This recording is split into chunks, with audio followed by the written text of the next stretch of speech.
Dear students, നമ്മളിന്ന് discuss ചെയ്യാൻ പോകുന്നത് BBA സ്റ്റുഡൻസിനും BCA സ്റ്റുഡൻസിനും BSc കമ്പ്യൂട്ടർ സയൻസ് ഒരുവിധം സ്റ്റുഡൻസിനെല്ലാം വരുന്ന ഒരു പേപ്പറാണ് ബിസിനസ് ഓർഗനൈസേഷൻ.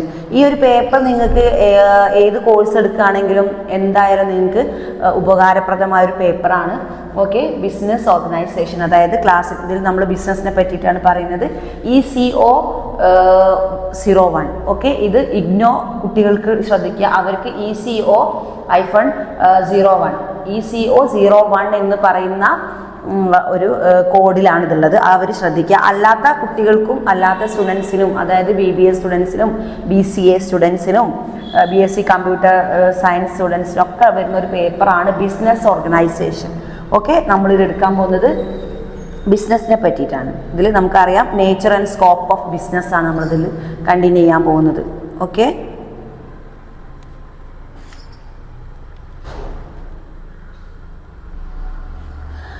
ദെൻ ഇതിൽ ഒബ്ജക്റ്റീവ്സ് ഉണ്ട്. ഇൻട്രൊഡക്ഷൻ, ഒബ്ജക്റ്റീവ്സ് നമുക്കറിയാം, നമുക്ക് എപ്പോഴും നമ്മൾ എല്ലാ ക്ലാസ്സിലും എല്ലാ പേപ്പേഴ്സും നമ്മൾ വായിക്കാറുണ്ട്. Identify the broad categories of human activities and describe what is business. എന്താണ് ബിസിനസ്സിലേക്ക് അതിൻ്റെ സ്കോപ്പ് എന്താണ്, അതിൻ്റെ നേച്ചർ എന്താണ്, ക്യാരക്ടറിസ്റ്റിക്സ് എന്താണെന്നൊക്കെ നമുക്ക് മനസ്സിലാവും.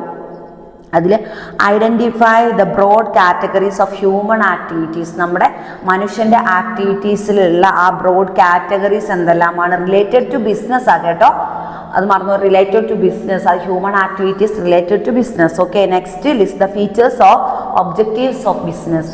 ഫീച്ചേഴ്സ് നമ്മുടെ സവിശേഷതകൾ അല്ലെങ്കിൽ ക്യാരക്ടറിസ്റ്റിക്സ് എന്നൊക്കെ നമ്മൾ പറയും. Next classify the business activities, എങ്ങനെ, അതാണ് ക്ലാസിഫിക്കേഷൻ എന്ന് പറഞ്ഞു നമ്മൾ അല്ലേ.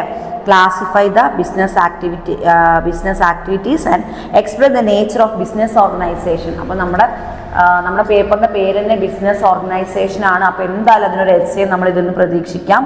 പഠിക്കുമ്പോൾ നമ്മൾ അതിൻ്റെതായ രീതിയിൽ ഏത് പേപ്പർ എടുത്ത് പഠിക്കുകയാണെങ്കിലും നമ്മൾ അതിൻ്റെതായ രീതിയിലും അതിൻ്റെതായ മാർക്ക് സ്കോർ ചെയ്യാൻ പറ്റുന്ന പോയിന്റ്സ് ഔട്ട് ആക്കിയിട്ട് പഠിക്കുക. ഓക്കെ, ഡെഫിനേഷനും ക്യാരക്ടറിസ്റ്റിക്സും നേരത്തെ മിസ് പറഞ്ഞ പോലെ തന്നെ പഠിക്കുക. എക്സ്പ്ലനേഷനും നേച്ചറും സ്കോപ്പൊക്കെ വേറെ വേറെ തന്നെ പഠിക്കുക. Next explain the nature of business organisation ആണ് നമുക്ക് പഠിക്കാനുള്ളത്. ഇൻട്രൊഡക്ഷൻ മിസ് വായിക്കുക. In our day to day life we use the word like business, commerce, trade etcetera quite often. നമ്മൾ ഡേ ടു ഡേ ലൈഫിൽ നമ്മളെപ്പോഴും സംസാരിച്ചുകൊണ്ടിരിക്കുന്ന വേർഡ്സാണ് ബിസിനസ്, കൊമേഴ്സ്, ട്രേഡ് അല്ലേ. നമ്മളൊരു എവിടെയെങ്കിലും എന്ത് മീറ്റിങ്ങോ എന്ത് കാര്യത്തിൽ നമ്മൾ പുറത്തിറങ്ങിയാൽ സംസാരിക്കുമ്പോൾ നമ്മൾ ഇതൊക്കെ നമ്മളെ വായിൽ പൊതുവേ ഡേ ടു ഡേ ലൈഫിൽ നമ്മൾ ഉച്ചരിച്ചുകൊണ്ടിരിക്കുന്ന വാക്കുകളാണ്. These words have a definite meaning of business organization അല്ലേ. These words have a definite meaning of business organization. എല്ലാത്തിനും നമ്മൾ ഡെഫിനറ്റ്ലി നമ്മൾ പറയുന്നത് എന്താണ്, ബിസിനസ് ഓർഗനൈസേഷൻ എന്നാണ് പറയുന്നത്.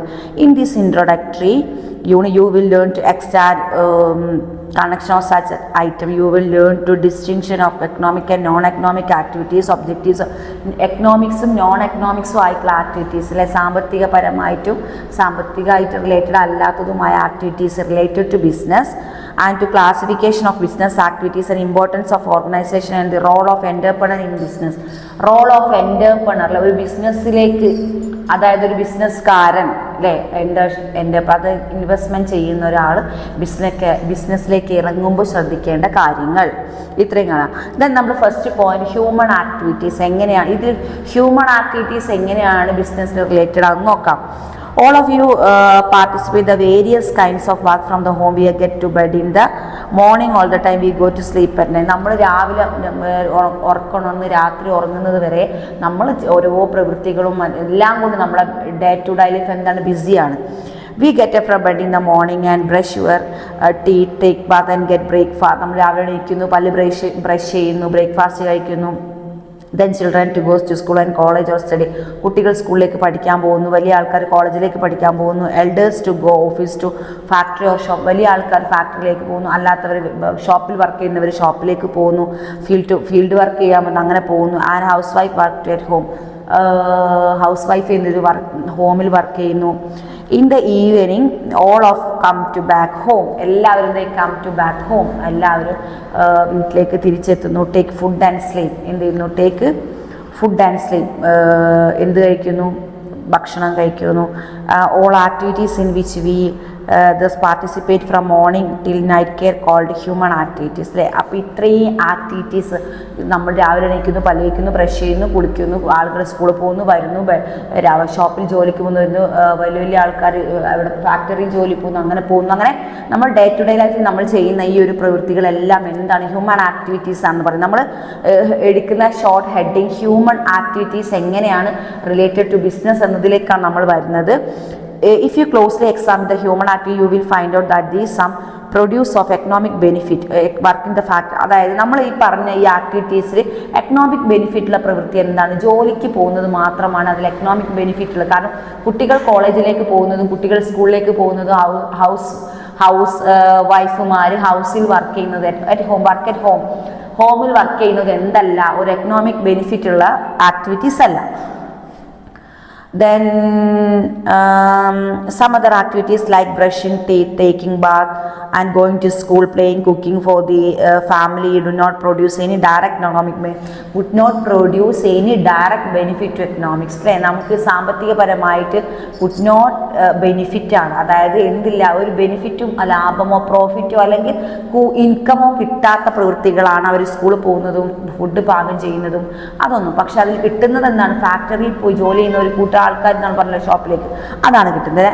Then classify the human activities to go group non economic and economic activities. അതായത് ഇങ്ങനെയുള്ള ഇപ്പം മിസ് പറഞ്ഞ ആക്ടിവിറ്റീസ് നമ്മൾ പറഞ്ഞു അല്ലേ, രാവിലെ ഡേ ടു ഡേ ലൈഫിൽ മോർണിംഗ് മുതൽ നൈറ്റിൽ വരെ നടക്കുന്ന ഒരു വീട്ടിൽ നടക്കുന്ന അല്ലെങ്കിൽ ഒരു ഹ്യൂമൻ ആക്ടിവിറ്റീസിൽ എന്താണ് എക്കണോമിക്സ് ആക്ടിവിറ്റീസ്, എന്താണ് നോൺ എക്കണോമിക്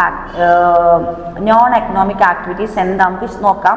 അതാണ് നിങ്ങൾ ഫസ്റ്റ് ഈ ഒരു ബിസിനസ് ഓർഗനൈസേഷൻ എന്ന് പറയുന്ന ഒരു പേപ്പറിൽ ഫസ്റ്റ് നമുക്ക് പഠിക്കാനുള്ള ഒരു ഭാഗം. എന്താണ് എക്കണോമിക് ആക്ടിവിറ്റീസ്, എന്താണ് നോൺ എക്കണോമിക് ആക്ടിവിറ്റീസ്, എന്താണ് നോൺ എക്കണോമിക് ആക്ടിവിറ്റീസ് എന്ന് നമുക്ക് നേരത്തെ പറഞ്ഞല്ലോ. നോൺ എക്കണോമിക് എന്തായിരിക്കും? ഹൗസ് ഹോൾഡ് വർക്ക് ആയിരിക്കും, കുട്ടികൾ കോളേജിൽ പോകുന്നതായിരിക്കും, കുട്ടികൾ സ്കൂളിൽ പോകുന്നതായിരിക്കും. അല്ലാതെ അങ്ങനെ വീട്ടിൽ ഇൻകം കിട്ടാത്ത, നമുക്ക് ഇത് നോക്കാതെ നമുക്ക് ബൈഹാർട്ടായിട്ട് തന്നെ പറയാവുന്നതേ ഉള്ളൂ.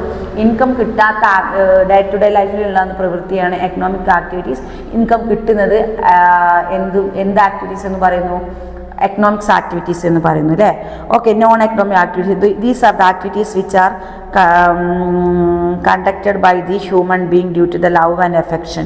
എന്താണ് ലവ് ആൻഡ് അഫെക്ഷൻ? നമ്മുടെ സ്നേഹം കൊണ്ട് മറ്റുള്ളവർക്ക് വേണ്ടി ചെയ്യുന്ന അല്ലേ. നമ്മളൊരു ഹൗസ് വൈഫായ ഭർത്താവിനും കുട്ടികൾക്കും വേണ്ടി സ്നേഹം കൊണ്ട് ചെയ്യുന്നതാണ്. സ്വാഭാവികമായും ഭാര്യ ചെയ്യേണ്ട കടമകളോ, ആ കടമകൾ മീൻസ് എല്ലാവർക്കും അതിൻ്റെതായ കടമകൾ ഉണ്ടെങ്കിലും കൂടി സ്നേഹം എന്നുള്ള ആ ഒരു ലവ് ആൻഡ് അഫെക്ഷൻ കൊണ്ട് ചെയ്യുന്ന പ്രവൃത്തികളെ നോൺ എക്കണോമിക് ആക്ടിവിറ്റീസ് എന്ന് പറയുന്നു. കാരണം അതിന് എന്തില്ല? ഇൻകം ഇല്ലാത്തത് കൊണ്ട്. Okay, this is called non-economic activities. Okay, other activities which are conducted by human beings due to the love and affection, social obligation. Okay, social obligation and religious obligation and physical requirement, patriotism and but not earning the money, patriotism ഒരു ആരാധന കൊണ്ടോ അല്ലെങ്കിൽ love കൊണ്ടോ affection കൊണ്ടോ ഒക്കെ വരുന്നതാണ് non economic factors. Okay, അതാണ് economic അല്ലാത്തത് ഫാക്ടറിയിൽ ജോലിക്ക് ഗോയിങ്